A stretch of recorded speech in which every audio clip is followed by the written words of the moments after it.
Well, good evening, everyone. My name is Father Dave Endres, and I'm a priest of the Archdiocese of Cincinnati. I'm the academic dean and a professor of church history at Mount St. Mary's Seminary and School of Theology here in Cincinnati. And it's really been a joy of mine to be able to study, especially 19th century American Catholics. I've always been fascinated by the Civil War and Reconstruction. And actually, my most favorite course that I took when I was an undergraduate studying history was on the war. And so for me, it's always been fascinating to think about how this particular conflict impacted our country and continues to impact it. And so one of my topics, certainly of my own academic studies, has been the war, especially the role of religion. So I'm happy to share a little bit about that this evening through the lens of a particular text, David Power Conynngham's Soldiers of the Cross.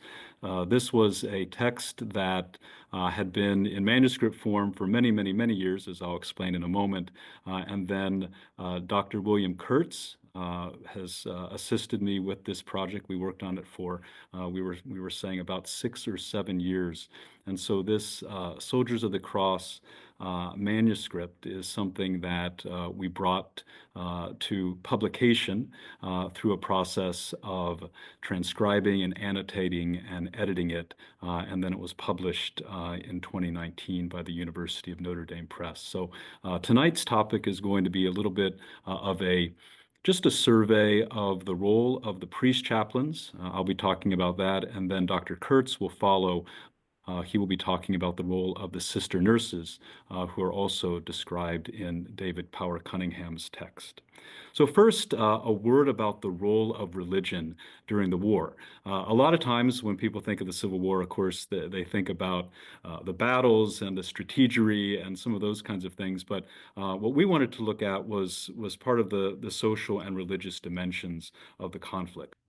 So when we consider the role of religion, we think about the fact that many of those men who fought in the battles would have been religious people, whether they were Protestant, whether they were Catholic, whether they were some of varying faiths and varying levels of adherence to that faith.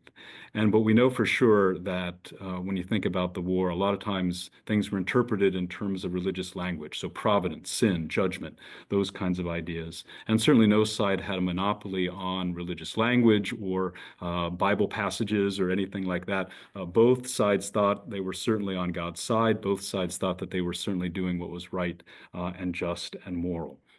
So there have been, over the years, a number of studies that have looked at the role of religion in the war, and that actually seems to be something that's increasing. Just over the last 4, 5, 6, 7, 8, 10 years, we've had a number of texts that dealt with either particular religious expressions or particular theological questions, if you will, that the war brought to the fore. And so this is an area, I think, that's starting to kind of increase in interest and attention, and we're very grateful for that. And we, of course, Dr. Kurtz and I believe that Soldiers of the Cross makes a major contribution to this overall literature that is developing on the role of religion in the war. So, and when we talk about and we think about tonight the role of Catholics, priests, sisters, and also those that were in the war itself, we can think about the fact that there were nearly 250,000 Catholics who served as soldiers. So about 200,000 for the Union and maybe 30 or 40,000 for the Confederacy. And that's approximately 8% of all the soldiers. Maybe a surprising number given the fact that if you think about it, many of those Catholics who were in the United States at the time of the Civil War had only been in the United States for what? 10 years, 20 years. Many of them were immigrants. This was a adopted homeland, a place that they were just kind of gaining interest, in a sense, in as far as the politics and national identity and some of those questions. So what we look at is we looked at all those soldiers who need to be served by someone. And so we have these priest chaplains who are recruited. There's only about 80 priest chaplains between both sides and about 700 sister nurses that Dr. Kurtz will be talking about in a moment. And so despite the very significant role that religion would have played in their lives, there's not been that much written about it. And so that's why we believe that some of these stories that had been completely unknown prior to the publication of Soldiers of the Cross are so important. Many of them are interesting, many of them are colorful, and we'll talk about that in a moment as well. But first, a little bit about the manuscript itself. So when we think of this particular topic that maybe has been neglected either because scholars didn't study it or maybe because those that were involved, like the priests and sisters themselves, may have been a little bit bashful or trying to be humble in terms of their contributions, we can think about the fact that this manuscript literally was, for 100 years sitting in the archives of the University of Notre Dame. And the person that is behind this manuscript is a man by the name of David Power Conyngham. And he began to write about the role of these priests and religious during the war, actually right after the war. So by the late 1860s, he is putting this together, and he's not successful in bringing it to its final form.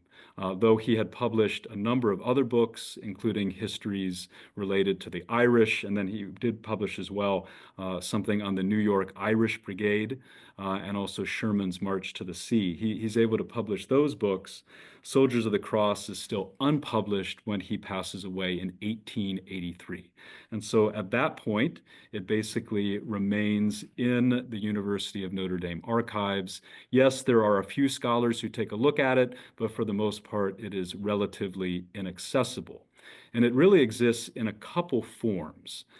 There's some evidence that someone took the manuscript itself and made some changes to it. Some kind of an editing process ensued. We don't know exactly who did that or when that was done, but you have all of these kind of variously sized pieces of paper. All of this is in longhand cursive, and then someone took the late 19th century manuscript and then made it into a typescript in probably the 1940s. But it is riddled with errors. There's lots of problems. And so for the most part, Dr. Kurtz and I relied on the original manuscript in almost all cases. But we believed it was very important to try to bring this particular text into basically the public and the scholarly world. And so that's what we were able to accomplish. Okay, a little bit about our chaplains.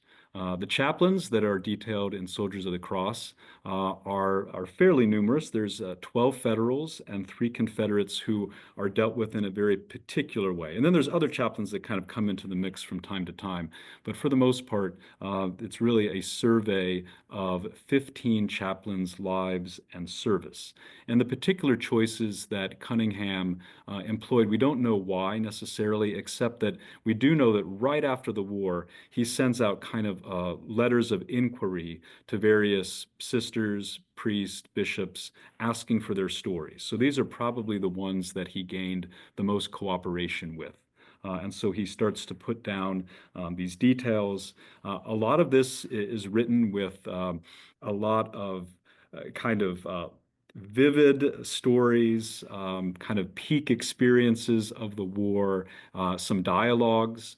There's some interesting dialogues that he has in there as well. And the one thing to keep in mind, including the fact that this is subtitled by Conyngham himself, the heroism of these chaplains and the nurses. Everyone is a hero. So it's not partisan. It's not a situation where those on the Union side are good and those on the Confederacy are bad or vice versa. Everyone is a hero. The sisters are heroes, the soldiers are heroes, the priests are heroes. And I think this probably has a lot to do with the fact that this is so soon after the war.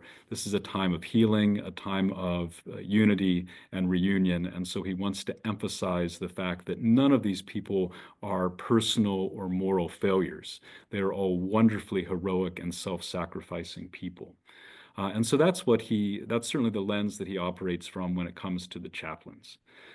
So during the 4 years of the conflict, there's about 50 priests on the side of the Union. They're called Holy Joes by the soldiers, and very few of them were serving at the exact same time. So many of them only served for 6 months, 3 months, a year at most, and so there's only maybe a certainly no more than a couple dozen that are really overlapping during the war. But the role of the chaplain is very, very significant. We know that they're, of course, involved in the sacramental life of the church. They're providing mass, as we see illustrated here, under a tent.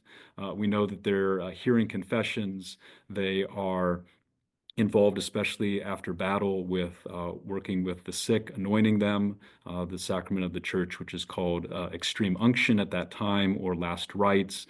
They're involved in that kind of work as well. And it's especially important, of course, when you have these regiments going into battle or dealing with the aftermath of those battles. And so that's one of the things that Conyngham makes sure to explain to his reader, that really significant sacramental role that the priests have. One of the things that Conyngham does kind of lean into is, in a sense, this Catholic boast that the priest chaplains are head and shoulders above everyone else. And so he tells a number of stories that kind of illustrate that. And one involves this priest by the name of Father Thomas Scully, who was a chaplain for one of the Massachusetts regiments. And this is one of the things he highlights. He says that there are other chaplains who are saying we should strike for better pay. We should abandon our posts unless they can give us more money. And there's the story that Thomas Scully basically says to the other chaplains, "Gentlemen, I cannot join you in your movement. The government has enemies from without. I am sorry to learn that she also has enemies from within. I have a higher rank than anyone in Congress or even the president because I'm a Catholic priest, and I will continue to serve as I am able without any worry about what the government can pay me." So there's this kind of funny kind of, shaming that goes on. And there's all these kinds of similar testimonials from the chaplains about how they are first and foremost for their soldiers, for the ministry, for what they're trying to achieve. And they don't mind about whatever privations, difficulties, lack of monetary recompense that they're going to receive. That's not really why they're doing what they're doing. So that's kind of one of the things that we see Conyngham kind of use as kind of this boast of why U.S. Catholics have a significant role to play and should be respected. Another example is a Holy Cross priest from Notre Dame, a man by the name of Joseph Carrier. And Carrier, he has a few little stories in there about what his ministry was like. And one of them is hearing confessions for a lot of invalid soldiers. The story is that a large majority of them had not been to confession for many, many years, something that was not uncommon in the 19th century and not uncommon today, as you might imagine. And so even though some of these guys had not been to confession for 10 or 20 years, the story is that everyone was persuaded to make a confession to the priest. And in Cunningham's words, quote, "It was one of the greatest, if not absolutely the greatest harvests of that entire priest's lifetime." So you get a sense, again, the role of the priest is certainly accentuated and certainly lauded, as well as the kind of ministry that priests were doing. Another example is Father Paul Gillen, also a Holy Cross priest. He was the chaplain to the 170th New York, and there's a story in there about him hearing confessions in a deserted church, probably somewhere in Tennessee. I forget the exact location. And the story is that all the soldiers are lined up, and then this tremendous thunderstorm occurs. He's not able to leave the church, and he has to stay there all night, having nothing, quote, "but his boots for a pillow, the floor for his bed, and the roof his only covering." So you get a good sense of, again, the heroic nature and also the privations that some of these chaplains would have encountered. Another priest, this is probably the best known priest of all of the Civil War, Father William Corby. Father Corby was with the 88th New York, and he served for the majority of the war, 1861 to 1864, but he is best known for the granting of absolution at the Battle of Gettysburg. So he's the only priest that is there with the Irish Brigade, at least at the battlefield, and he stands on a rock and he gives this general absolution, if you will, to those that were going into battle. And this is memorialized through a statue that is at Gettysburg. Also, the same statue is at the University of Notre Dame outside of the Holy Cross Priests and Brothers residence known as Corby Hall. And then there's also a large painting of this at the University of Notre Dame, which actually forms the cover for our edition of Soldiers of the Cross. A lot of what the priests did, of course, it was notable what they did on the battlefield. It was also notable what they did in the camp. In the camp, they're offering moral exhortation all the time. There's a funny story about Father Thomas Scully, who surprised a group of soldiers who were playing cards. And when he saw that there was kind of money that was being wagered, there was a pot in the middle of the table. He simply swooped in, grabbed the money, and said, "Don't worry, boys, it'll go to a good charity." And apparently he sent it to the orphans.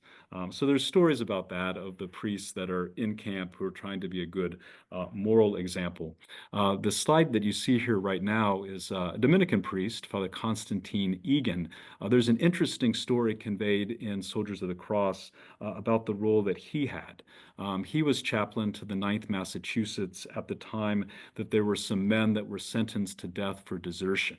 And so the story goes that he prays with the men and he says, basically, you have to set your eyes on heaven. This world can give you nothing more. And so, according to Conyngham, quote, "The poor fellows complied with his exhortation, made good confessions, went to Holy Communion on the same morning of their execution." And so, again, this is seen as this heroic moment, if you will, for the priest, and then the good work that was done among these men who were destined for death. Another little story, which I always find interesting, is we think about all these heroic and wonderful things that these chaplains may have done, but what about the ordinary, everyday stuff? One of the things that's conveyed in here is that you had priest chaplains who were helping soldiers write letters back to their family, help transport pay back to wives and family members and things like that. And it was reported in here that one particular priest was carrying on his person something like $22,000, which would today, I looked it up, it seems like it's something like a third of $1 million. And the story is he brought all of that back to the families that needed it, and not a dollar was lost. And so you think about these wonderful moments of charity and of service that are contained within Soldiers of the Cross. As we know, the Confederacy also had their chaplains as well. The best known is this Father James Sheeran, a Redemptorist priest. Most of the Confederate chaplains were assigned to the mainly Catholic regiments of Louisiana. And this Father Sheeran, kind of an unlikely chaplain in a lot of ways. He was the father of 3 kids. His wife died, and then he entered the priesthood and became a very, very partisan pro-Confederate chaplain. There are several chapters that are conveyed within Soldiers of the Cross related to him. He has this famous line. He's in a little bit of a scuffle with General Stonewall Jackson, and he famously says, "As a priest of God, I outrank everyone under your command. Frankly, I outrank you." So it's kind of funny stories, colorful ones. So this is just a taste of some of the details, some of the stories that are found within David Power Conyngham, Soldiers of the Cross. I'll now turn it over to my co-editor, Dr. William Kurtz, who will be talking a little bit about the role of the sisters in the war. And thank you, Father David, for covering the first half of the book for us tonight. Thank you for describing the tedious and arduous process that we had to use to bring it to life. And thank you, Mike, very much for having us here tonight to talk about this book for the Civil War Roundtable. It's a real pleasure and a treat to talk about this manuscript. So tonight, I will be talking about the Catholic sisters as Civil War nurses. This is a story that not everybody knows. Some people may have seen the statue of Father William Corby at Gettysburg, but they probably don't know that 20% of all women who served as nurses in the Civil War were Catholic nuns or Catholic sisters. Um, Women really broke into nursing for the first time uh, in American history uh, during the Civil War. This became a watershed moment for women to be nurses, and it's notable that at the start of the conflict, the only group of women who had any nursing training at all were the Catholic sisters. So they became very prominent very early on as nurses, and their services were highly sought after, something that Conyngham goes into some detail about. But the question is so if there were 700 sister nurses, and they were such an important part of the women who served as nurses, why haven't more people heard about them? Well, I think part of the problem is that if you read a general work of Civil War history like James McPherson, you may learn that yes, women for the very first time during the war served as nurses during an American military conflict, but you won't know that there were Catholic sisters among them.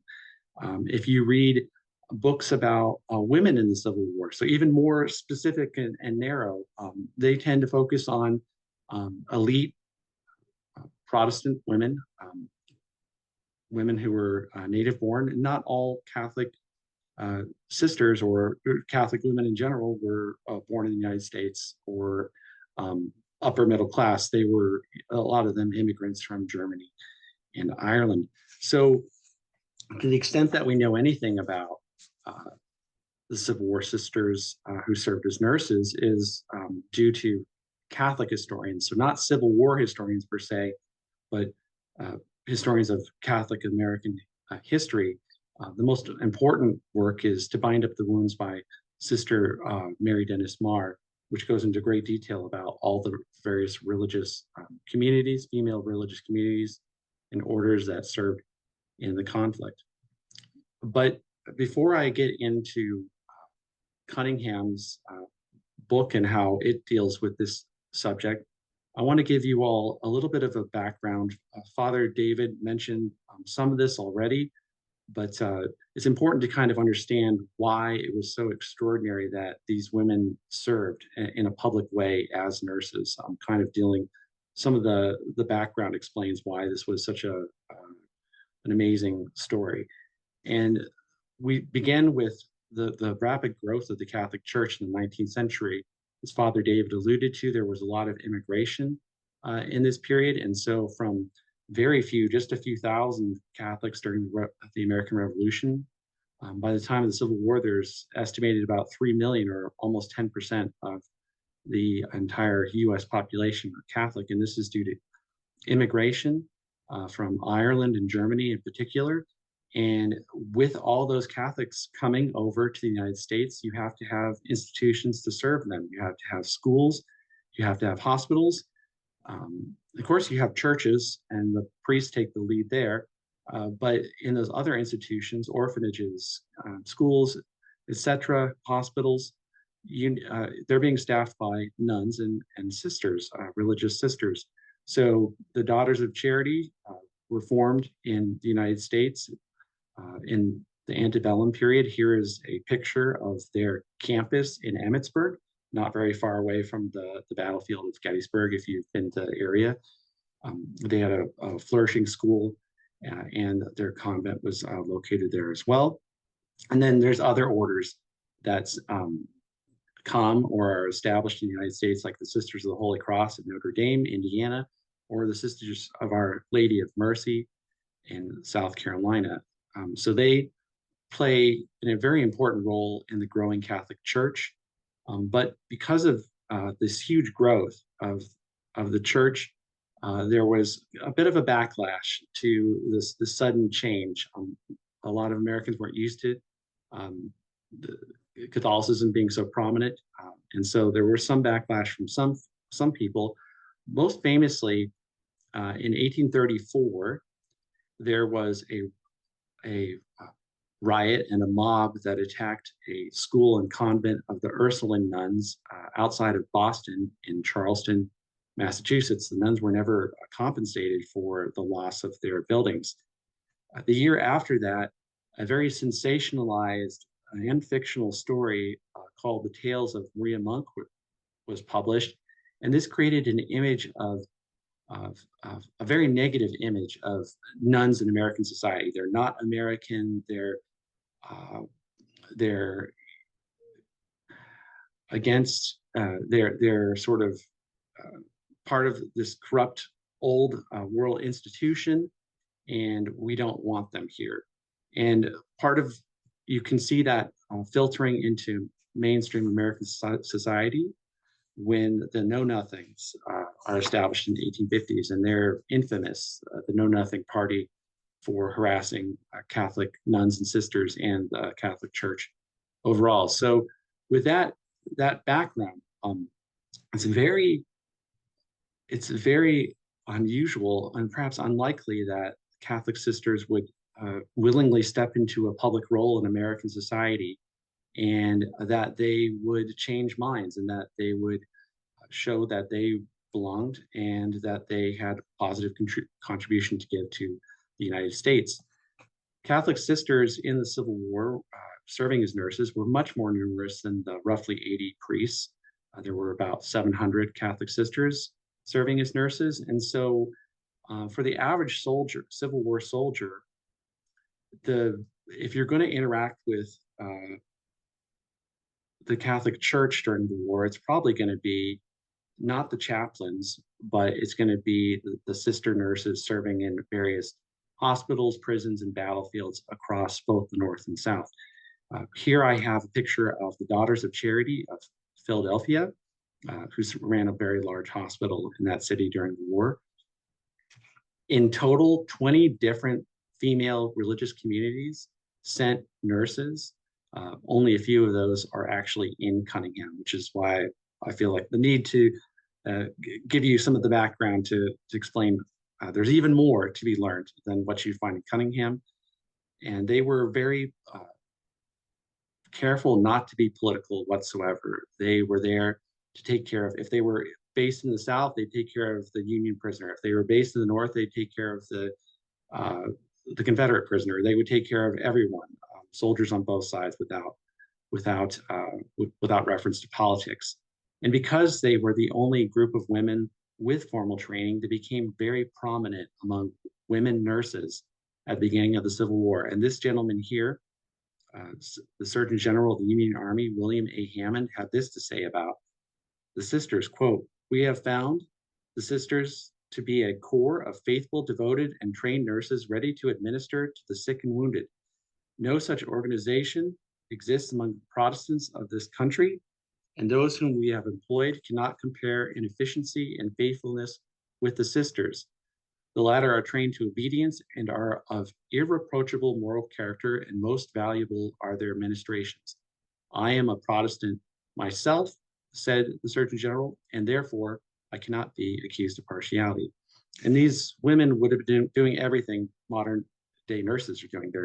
They're cleaning, they're changing bandages, they're assisting in surgeries, they're writing letters for sick soldiers, they're helping to distribute food to the sick soldiers, they're providing religious instruction when it's requested, or if a dying man wants a chaplain of his faith, they're the ones who go and get that chaplain to help that man.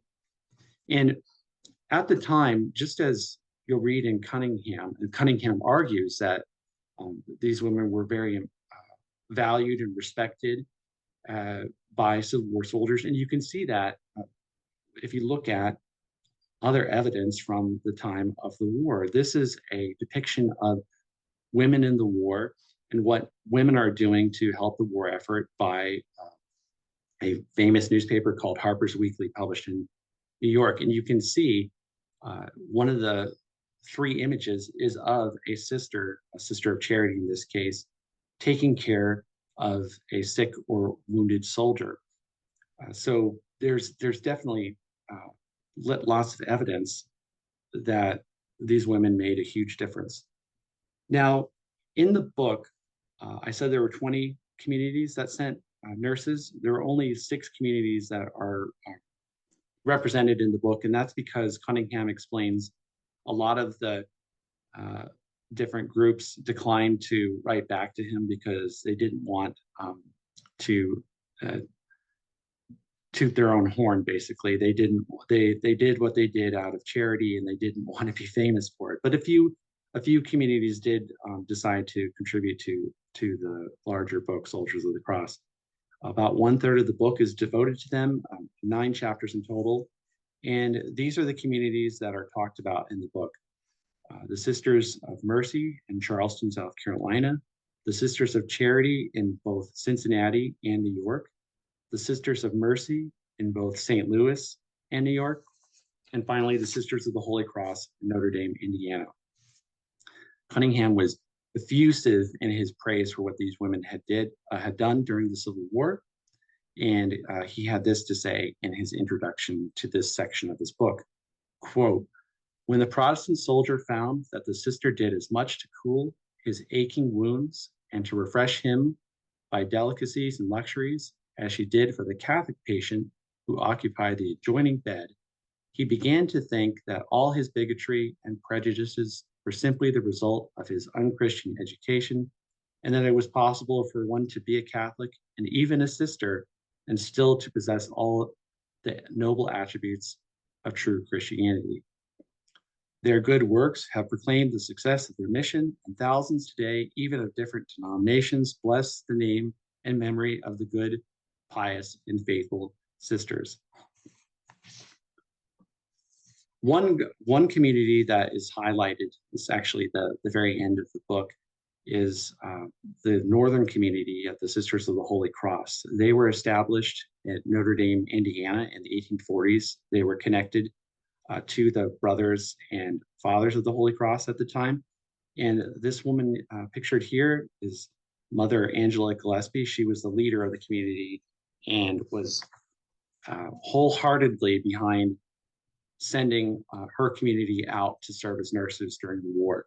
In fact, it was Governor Oliver Morton of Indiana himself who requested that they go out and serve as nurses, and a total of 63 women served in places like Illinois, Kentucky, Washington, D.C., and the Red Rover Naval Hospital boat pictured here. 2 of these women actually died during their service, Sister Fidelis and Sister Elise O'Brien. Um, these hospitals, as many people know, for every man who died of a combat wound during the Civil War, 2 died from disease. So these women were subject to the diseases running rampant in the hospitals, just like the soldiers. And these 2 women died during their service. One of the more interesting stories that I won't go into too much detail because I hope you'll read about it in the book is the story of the aftermath of the Battle of St. Charles. This took place in June of 1862, and it was a Union naval attack on a Confederate fort.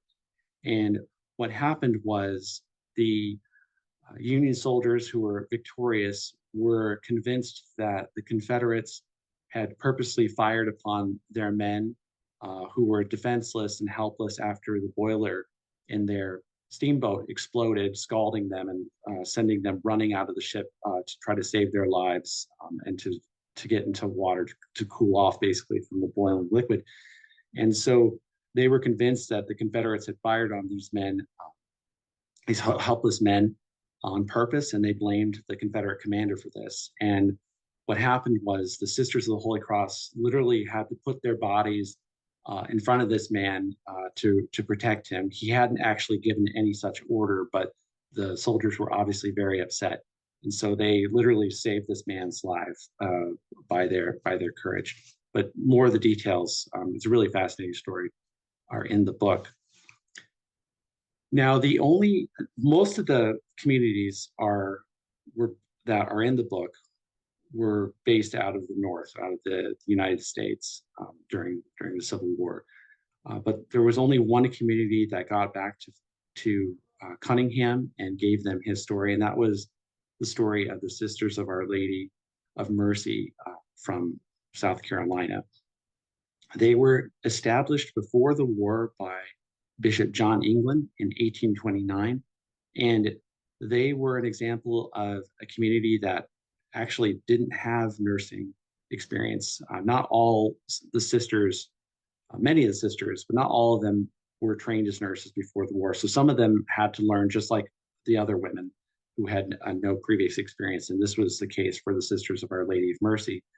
They had been moved from Columbia to Charleston shortly before the war, which means that they were on the front lines for most of the war. They were there for Fort Sumter.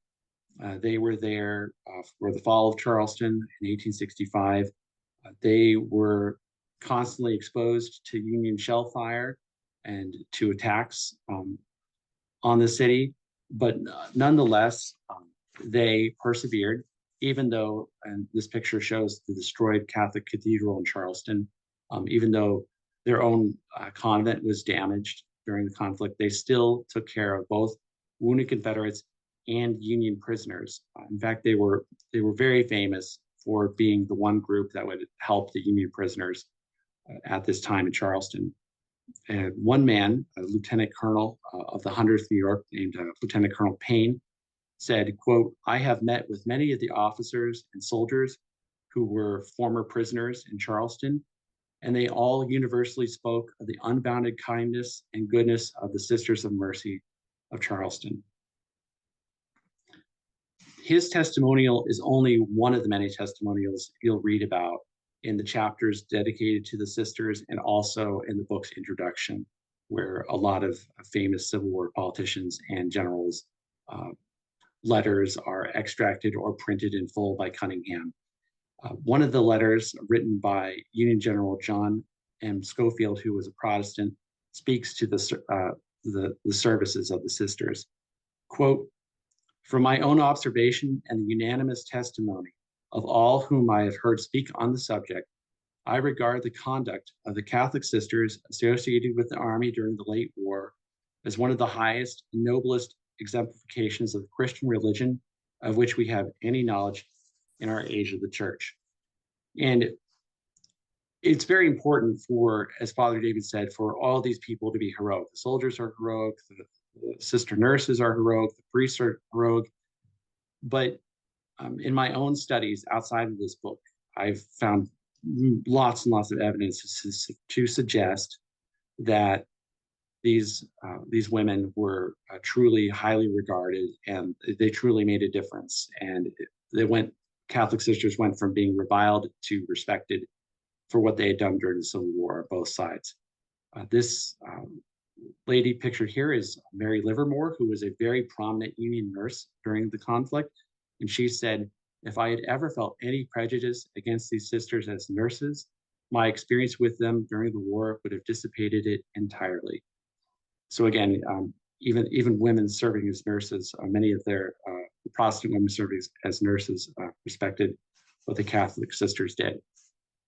And then just to give you a sense of some of the other signs of appreciation for the Catholic sisters after the war, in 1874, when the monument to President Lincoln was unveiled in Springfield, Illinois, near his gravesite, the two women who were given the honor of revealing the monument were Dominican nuns who had served as nurses during the war.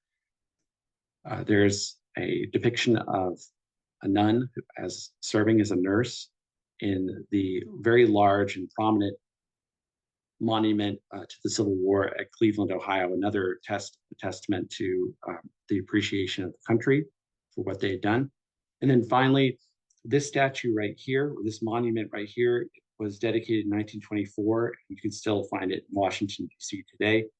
And this was the brainchild of a woman named Ellen Ryan Jolie, who was connected to the Order of Ancient Hibernians. She also wrote a book about the sisters as nurses during the war. And she was the foremost historian of what they had done. And in her book, she goes into even more great detail than Conyngham was able to do so, talking about the history of what these women had done during the Civil War.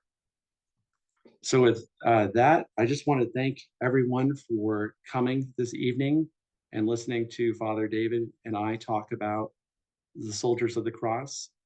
It was a real pleasure uh, to work on this book and to finally have it published. And we were very grateful to the University of Notre Dame Press for helping us bring this this book, which had been neglected for over 100 years, finally into publication.